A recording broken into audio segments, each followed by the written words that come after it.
So good morning guys. तो चलिए start करते हैं आज के यानी कि 22 अक्टूबर के इंपॉर्टेंट करंट अफेयर्स को। पहला प्रश्न क्या है? हाल ही में किसने यूनेस्को का मार्शल आर्ट शिक्षा पुरस्कार 2021 जीता? तो आंसर हुआ कुंग फू नन ने।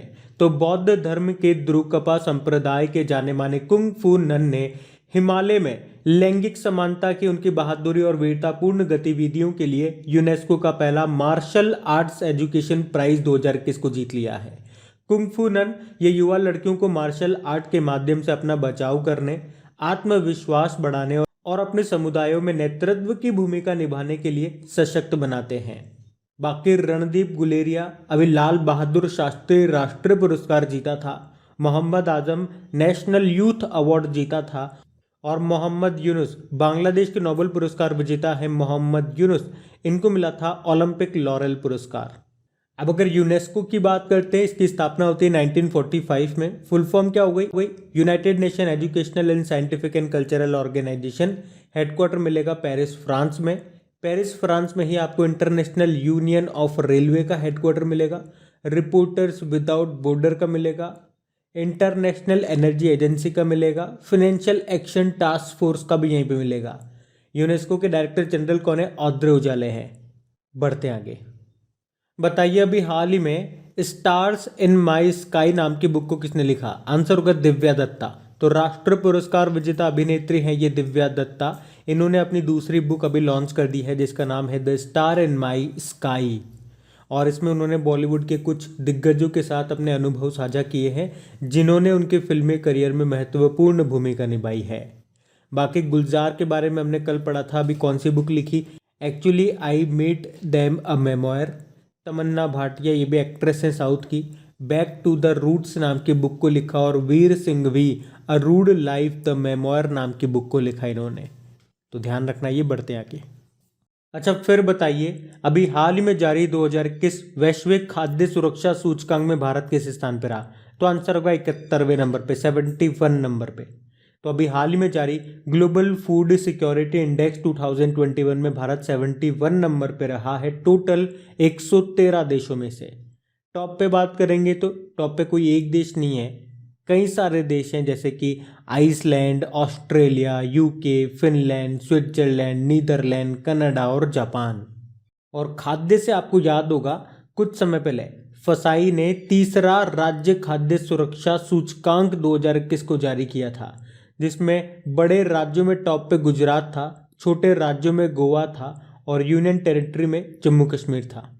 उसके अलावा अभी ग्लोबल हंगर इंडेक्स 2021 आया था, उसमें भारत 101वें नंबर पे था। कल पढ़ा था हमने 2021 का मर्सर ग्लोबल पेंशन इंडेक्स, उसमें भारत 40वें नंबर पे था, टॉप पे आइसलैंड रहा था। और अभी renewable energy country attractiveness index आया था जिसको अर्नेस्ट एंड यंग ने जारी किया था, उसमें भारत तीसरे स्थान पे था, पहले नंबर पे यूएसए था। उसके अलावा आपको याद होगा अभी ग्लोबल इनोवेशन इंडेक्स 2021 आया था जिसको वर्ल्ड इंटेलेक्चुअल प्रॉपर्टी ऑर्गेनाइजेशन ने जारी किया, उसमें भारत 46 नंबर पे था, टॉप पे था स्विट्जरलैंड। चलो बताओ अभी ease of doing business report जारी करता था कौन सा संगठन जिसने अभी उसे जारी करने से मना कर दिया? तो याद रखना वर्ल्ड बैंक ने। ग्लोबल मैन्युफैक्चरिंग रिस्क इंडेक्स, इसमें भारत कौन से स्थान पे आ गया? दूसरे नंबर पे आ गया, यूएसए को पछाड़ करके। पहले नंबर पे चाइना है। इसको हिंदी में बोलेंगे वैश्विक विनिर्माण जोखिम सूचकांक। और खाद्य से 2-3 डे याद रखना, एक तो विश्व खाद्य दिवस, ये मनाते हैं 16 अक्टूबर को। एक राष्ट्रीय खाद्य दिवस नेशनल फूड डे 24 अक्टूबर को। वर्ल्ड फूड सेफ्टी डे भी होता है, 7 जून को मनाते हैं। एक पुरस्कार भी इससे याद रखो, विश्व खाद्य पुरस्कार, वो मिला है शकुंतला थिल्स्टेड को 2021 के लिए। तो ये सारे पॉइंट्स ध्यान रखना, बढ़ते आगे। चलिए फिर बताइए अभी हाल ही में 2021 BNP Paribas open tennis tournament का आयोजन ये कहाँ पे किया गया? तो आंसर होगा यूएसए में।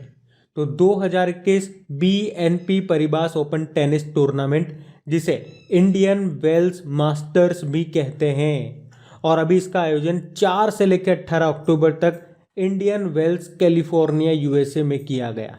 याद रखना हर साल ये यहीं पे होता है। और इसमें मेन सिंगल का टाइटल जीता है कैमरून नॉरी ने, और ये खिताब जीतकर उन्होंने अपना पहला ATP मास्टर्स 1000 खिताब जीत लिया है। और इसमें वुमेन सिंगल टाइटल जीता है पोला बडोसा ने। और टेनिस से आपको याद होगा, देखो साल में 4 ग्रैंड स्लैम होते हैं, Australian open, French open, Wimbledon open और यूएस ओपन। तो यहाँ से मेन सिंगल और वुमेन सिंगल के टाइटल किसने जीते वो याद रखो। देखो पहले मेन सिंगल को पकड़ते हैं, वो सिंपल है। शुरू के 3 ऑस्ट्रेलियन ओपन, फ्रेंच ओपन और विंबलडन ओपन ये जीते हैं नोवाक जोकोविच ने, जो कि सर्बिया के टेनिस प्लेयर है।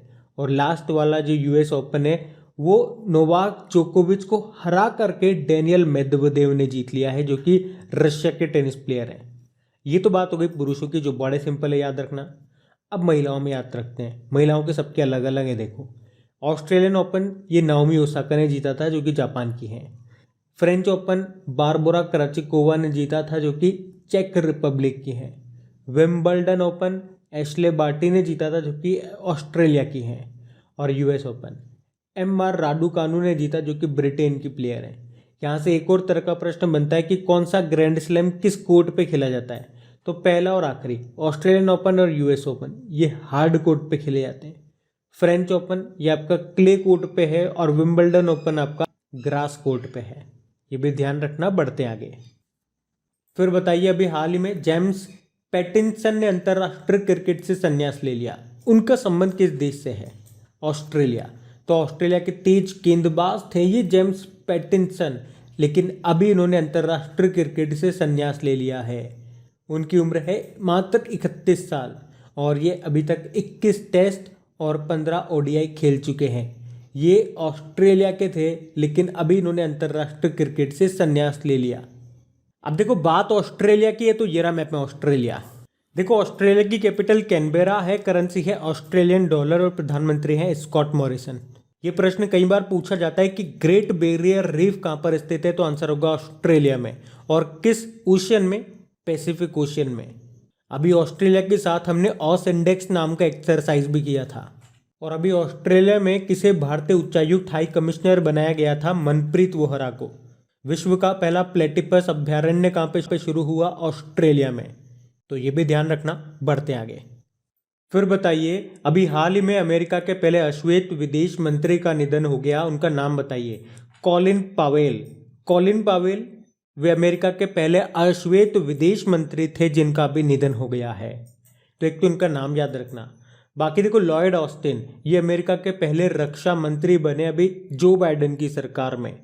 और एंटनी ब्लिंकन ये अमेरिका के वर्तमान में विदेश मंत्री हैं। और जेनेट येलेन के बारे में भी आपको बता दूं, अमेरिका की पहली महिला वित्त मंत्री, फाइनेंस मिनिस्टर बनी है ये। अच्छा आप तो ये बताओ, अभी हमारे पहले राष्ट्रीय सुरक्षा सलाहकार का निधन हुआ था, उनका नाम क्या है? चलो कमेंट बॉक्स में टाइप करके बताओ उनका नाम। मैंने कई बार आपको बताया, इंपॉर्टेंट नाम है हमारे पहले नेशनल सिक्योरिटी एडवाइजर। और वर्तमान में कौन है ये भी बताओ, बढ़ते आगे। फिर बताइए, अभी हाल ही में किस देश के पहले टेस्ट कप्तान रहे बंदुला वर्णपुरा का निधन हो गया? तो आंसर होगा श्रीलंका का। तो श्रीलंका के पहले टेस्ट कप्तान रह चुके बंदुला वर्णपुरा का भी निधन हो गया। वे 68 वर्ष के थे। उन्होंने 1982 में इंग्लैंड के खिलाफ श्रीलंका के पहले टेस्ट के दौरान कप्तानी की थी। क्या नाम था? बंदुला वर्णपुरा। ये थे श्रीलंका से, तो इनका नाम ध्यान रखना, बढ़ते आगे। और निधन से आपको याद होगा, मैंने एक प्रश्न भी पूछा था आपसे कि हमारे पहले राष्ट्रीय सुरक्षा सलाहकार, नेशनल सिक्योरिटी एडवाइजर का भी निधन हो गया था, उनका नाम बताइए। ब्रजेश मिश्रा उनका नाम है, ध्यान रखना। अभी इफ्को के चेयरमैन का भी निधन हो गया, उनका नाम क्या है? बलविंदर नकई, ध्यान रखना ये, बढ़ते आगे। फिर बताइए, अभी हाल ही में किस राज्य के विधानसभा भवन का शताब्दी समारोह मनाया गया? तो आंसर होगा बिहार। तो बिहार विधानसभा का भवन 100 साल का हो गया है, जिसको लेकर शताब्दी समारोह का आयोजन किया जा रहा है। तो इस विधानसभा की अगर बात करेंगे तो आज से 100 साल पहले यानी कि 1921 में 7 फरवरी को मौजूदा भवन में पहली बैठक हुई थी। तब इसे बिहार उड़ीसा विधान परिषद के नाम से जाना जाता था। और इस भवन के आर्किटेक्ट A.M. मिलवुड थे। तो इतालवी पुनर्जागरण शैली में बनी ये इमारत कई मानों में खास है। यह है बिहार की, तो ये रहा मैप में बिहार। देखो बिहार की कैपिटल पटना हो गई है, मुख्यमंत्री हो गए हैं नीतीश कुमार और गवर्नर है फागू चौहान। वैसे अभी यहाँ पे 2 डेप्यूटी CM बने थे, एक का नाम है तारकिशोर प्रसाद और एक है रेणु देवी। अच्छा चलो बताओ, जयप्रकाश नारायण इंटरनेशनल एयरपोर्ट आपको मिलेगा पटना में। और जयप्रकाश नारायण के ऊपर एक बुक भी लिखी गई है, the dream of revolution, a biography of Jayaprakash Narayan. किसने लिखा है? बिमल प्रसाद और सुजाता प्रसाद ने। और अगर मैं आपसे पूछूं कि 12,000 हॉर्स पावर का इंजन तैयार कहाँ पे हुआ था? मधेपुरा रेल कोच फैक्ट्री में। इसे फ्रांस की अल्टसोम कंपनी के साथ मिलकर के बनाया। बिहार की शाही लीची को अभी जीआई टैग मिला था, जबकि असम की तेजपुर लीची को जीआई टैग मिला था। अभी बिहार ने ही हिट कोविड एप्लीकेशन को लॉन्च किया था। हिट मतलब हो गया होम आइसोलेशन ट्रैकिंग। और देश का पहला राज्य बना था अपने टेक्स्ट बुक्स के लिए ई लाइब्रेरी तैयार करने वाला बिहार। और अभी पूर्वोत्तर भारत का पहला ग्लास ब्रिज कहाँ पे बना? नालंदा जिले के राजगीर में। और बिहार के भागलपुर में खुलेगा राज्य का पहला कछुआ पुनर्वास केंद्र। मधुबनी पेंटिंग को जीआई टैग मिला था। यह है किस राज्य की? बिहार की। और याद रखना, भारत का पहला और एकमात्र डॉल्फिन वाइल्ड लाइफ सेंचुरी ये आपका कहाँ पर मिलेगा? बिहार में, जिसको कहते हैं Vikramshila Gangetic dolphin wildlife sanctuary. और किस नदी को बिहार का शोक कहते हैं? तो कोसी नदी को। बिहार में आपको वाल्मीकि नेशनल पार्क मिलेगा, एकमात्र नेशनल पार्क है यहाँ पे। एक राजगीर वाइल्ड लाइफ सेंचुरी और कैमूर वाइल्ड लाइफ सेंचुरी भी याद रखना। बढ़ते आगे, देखिए अगला प्रश्न क्या पूछ रहा है। पूर्व अमेरिकी राष्ट्रपति जो थे डोनाल्ड ट्रंप, वे किस नाम से खुद का सोशल मीडिया एप्लीकेशन लॉन्च करेंगे? तो आंसर होगा ट्रुथ।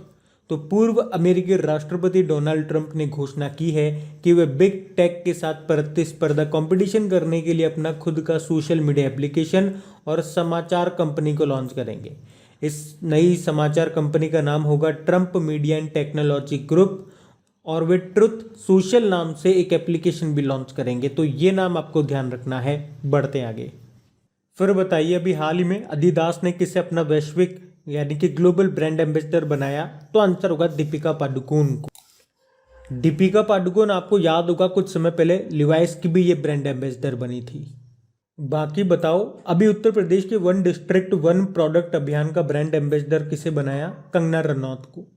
और अभी रणवीर सिंह, ये क्रिप्टो प्लेटफॉर्म है कॉइन स्विच, कुबेर उसके ब्रांड एम्बेसडर बने। और नेशनल बास्केटबॉल एसोसिएशन के भी ब्रांड एम्बेसडर बने। बाकी सोनू सूद दिल्ली सरकार के देश के मेंटोर प्रोग्राम के ब्रांड एम्बेसडर बने।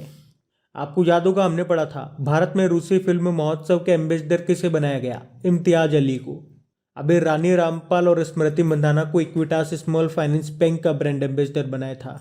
मीराबाई चानू जो कि वेटलिफ्टर हैं और अभी टोक्यो ओलंपिक में 49 किलोग्राम कैटेगरी में सिल्वर जीता था इन्होंने।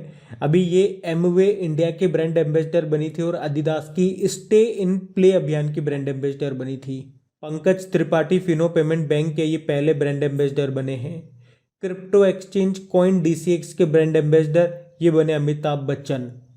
तो ये सारे पॉइंट ध्यान रखना। बढ़ते आगे, फिर बताइए अभी हाल ही में राष्ट्रीय पुलिस स्मृति दिवस कब मनाया गया? तो आंसर होगा 21 अक्टूबर को। तो भारत में हर साल 21 अक्टूबर को पुलिस स्मृति दिवस यानी कि पुलिस कॉमेमोरेशन डे के रूप में मनाया जाता है। तो ये दिन 1959 में चीन के साथ भारतीय सीमाओं की रक्षा करते हुए अपनी जान गंवाने वाले 10 पुलिस कर्मियों के बलिदान की याद में मनाया जाता है पुलिस स्मृति दिवस 21 अक्टूबर को। चलिए बताइए अभी हाल ही में association of mutual funds in India के अध्यक्ष किसे चुना गया? तो आंसर होगा ए बालासुब्रमण्यम को। तो अभी ए बालासुब्रमण्यम को association of mutual funds in India के नए अध्यक्ष के रूप में चुना गया। वे कोटक म्यूचुअल फंड के MD जो हैं नीलेश शाह उनका स्थान लेंगे। अच्छा वैसे ये है कौन ए बालासुब्रमण्यम? ये आदित्य बिरला सन लाइफ एसेट मैनेजमेंट के CEO हैं। अच्छा इनके अलावा राधिका गुप्ता ये association of mutual funds in India की उपाध्यक्ष बनेंगी। तो एक तो इनका नाम याद रखना, ये association of mutual funds in India स्थापना होती 1995 में, हेडक्वार्टर मिलेगा मुंबई में। बाकी सहदेव यादव के बारे में पढ़ा था, इंडियन वेटलिफ्टिंग फेडरेशन के प्रेसिडेंट बने। प्रदीप कुमार पांजा कर्नाटक बैंक के चेयरमैन बने थे। और रितेश चौहान ये प्रधानमंत्री फसल बीमा योजना के CEO बने हैं। तो अब बात करेंगे कल के वीडियो में पूछे गए प्रश्न के उत्तर की। तो कल के वीडियो में आपसे क्या पूछा गया था उससे पहले मैं आप लोगों को बता दूं, अगर आप में से कोई इस वीडियो को वेरी फर्स्ट टाइम देख रहे हैं तो बता दूं, अभी टॉपिक वाइज करंट अफेयर्स के, जैसे कि टॉपिक वाइज मतलब किसी भी एक टॉपिक को लेकर के जो भी उसके क्वेश्चन बने हैं करंट अफेयर्स के 2021 में, उस पर क्विज बना करके अपलोड की जा रही है आपकी क्रिक एग्जाम एप्लीकेशन पे। जैसे कि भारत में पहली बार से रिलेटेड जो भी क्वेश्चन थे, डिफेंस एक्सरसाइज के जो भी क्वेश्चन थे, रैंकिंग एंड इंडेक्सेस हो गया, जीआई टैग हो गया, और भी कई सारे टॉपिक है, इन पे क्विज बना करके अपलोड कर दी गई है। और धीरे धीरे और भी पार्ट अपलोड किए जा रहे हैं। जैसे कि कल स्पोर्ट्स से रिलेटेड जो भी क्वेश्चंस बनेंगे उनका पहला वाला पार्ट अपलोड किया जा चुका है। अगर आपने वो अभी तक नहीं लगाया है तो लगा ज़रूर लीजिएगा, और पुराने वाली क्विजेस को भी रिपीट करते रहिए, रिवाइज करते रहिए, क्योंकि रिवीजन नहीं करोगे तो जो याद करा है वो भी भूल जाओगे। रिवीजन ज़रूरी है। एप्लीकेशन का लिंक आपको नीचे डिस्क्रिप्शन में मिल जाएगा। इन सभी क्वेश्चंस की PDF और उसकी भी क्विज आपको वहाँ पे मिल जाएगी। और उसके अलावा सामान्य ज्ञान top 10 important question general knowledge की ऑडियो सीरीज भी हम लोगों ने स्टार्ट की है, तो वो भी आप ज़रूर सुने, बहुत बेनिफिट मिलेगा आप, क्योंकि उसमें मोस्ट इंपॉर्टेंट क्वेश्चंस को कवर किए गए हैं, खास तौर पे वो क्वेश्चन जो कई बार एग्जाम में रिपीट होते हैं। उसका लिंक भी आपको नीचे डिस्क्रिप्शन में मिल जाएगा ऑडियो रिवीजन पे करके। जैसे उस लिंक पे आप क्लिक करेंगे मेरी ऑडियो प्रोफाइल खुल जाएगी, वहाँ पर जाके स्क्रीन पे फॉलो का बटन आएगा, फॉलो पे क्लिक करके पास में बेल आइकन को ज़रूर से क्लिक कीजिएगा, ताकि जब भी इस तरह के ऑडियोज़ अपलोड हो उसका नोटिफिकेशन सीधा आपको मिल सके। तो कल क्या प्रश्न क्या पूछा था, अभी हाल ही में किसने इको ऑस्कर पुरस्कार जीता है, जिसको अर्थ शॉट पुरस्कार भी कहते हैं, तो आंसर होगा विद्युत मोहन ने। आप सभी ने प्रश्न का बिल्कुल सही उत्तर दिया है। और गाइज, अगर सेशन अच्छा लगता है, मेरी मेहनत अच्छी लगती है, तो प्लीज़ इसे लाइक करके दोस्तों के साथ में शेयर ज़रूर करना। जो भी आपका स्टडी ग्रुप हो गया व्हाट्सएप वगैरह, फेसबुक वगैरह पे, तो वहाँ पे एक बार लिंक को शेयर ज़रूर कर देना वीडियो के। Thank you.